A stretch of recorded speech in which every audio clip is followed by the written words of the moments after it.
What can change a person's nature? Is it memories? Unfortunately, the result is just the opposite. Is Dan Heng Dan Feng? Is Blade Yingxing? And what is the relationship between Dan Heng and Blade as of version 4.2? That is what I'll be answering in today's video. First, we'll start with Dan Heng. As a Vidyadhara, or a scion of the Aeon long the Permanence, he's part of a line of reincarnated individuals. Each undergoes a hatching rebirth once they die, wiping their memories and allowing them to be reborn anew without their past sins.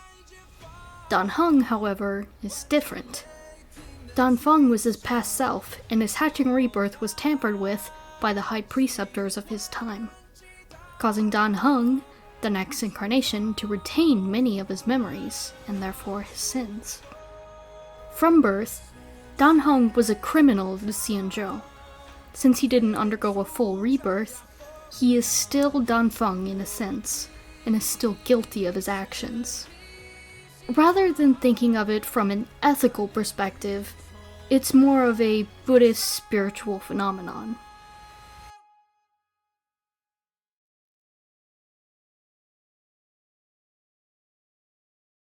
Now on to Yingxing. He was a short-lived species human, and was meant to die during the disaster that led to the sedition of Imbibitor Lunae, or afterward from old age anyways. But the disaster caused him to be infected with the flesh of Shuhu, an emanator of abundance who could not be killed, only dismembered. He did die for a time, but eventually came back to life. His body had reversed its aging and healed him completely, causing him to look like his younger self. He lost many of his memories and his sense of self. At that moment, he had practically no identity. And regarding the Buddhist perspective, he had not been fully reborn, nor had he atoned for his sins. He was therefore stuck with a massive amount of karmic debt, forever to suffer, and denied a peaceful death. Eventually, Yingxing's former friend, Jingliu, found him. She had been turned into a ruthless killer due to the despair the disaster brought. She knew of the great debt he owed, and tried to kill him many times over to help him repay it, and to get him to remember his past sins. But regardless, he never fully died, and no amount of killing was ever enough. Being infected with Shuhu's flesh caused him to live in complete agony, serving as karma for his past sins. Now a being of pain and hatred, he became obsessed with repaying his debt. This meant killing both himself and Dan Feng's reincarnation. The Stellaron hunters found him after Jingliu left him, and Elio promised him the death he sought, so he joined them.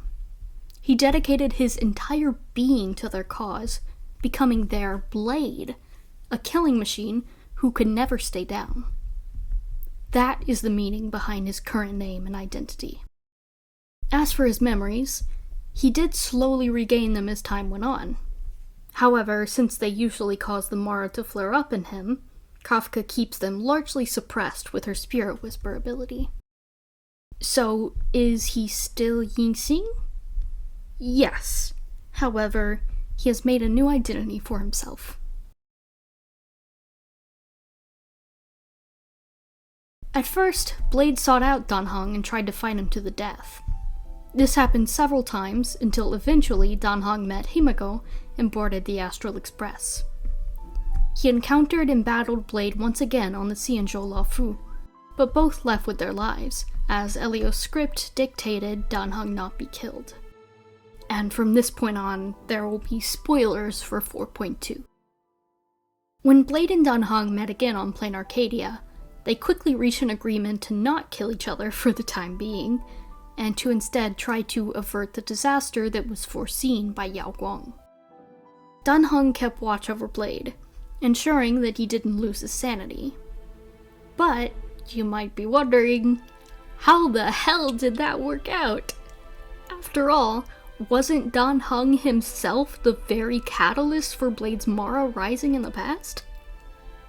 The game doesn't explain this outright, but we can speculate. First off, Dan Heng is different by the time they meet again. He still carries his past sins, but now he has stopped running from them. He came to terms with his past on Amphorius, and also strengthened his connection with the Permanents. Mind you, he had 1,000 extra years of potential character growth. That's over twice the amount of time he's even been Dan Heng. And when Blade said that seeing Dan Heng made him feel calmer, I was highly confused, to say the least. I thought anything that reminded him of his past would cause the Mara to strike. But then I remembered about Jing Liu, and how she was calmed by spending time with Bailu, the partial reincarnation of Bai Heng. And now, Dan Heng was no longer running from his debt, from Blade. He was facing him head on. The obsession with exacting that debt and forcing Dan Heng to stop running is what triggered the Mara. So, in that sense, it makes sense that the change in Dan Heng would instead bring Blade comfort. He was determined not to let the mistakes of their past lives be repeated, and determined to repay the debt that they both owed. So now, Blade and Dan Heng are on much better terms.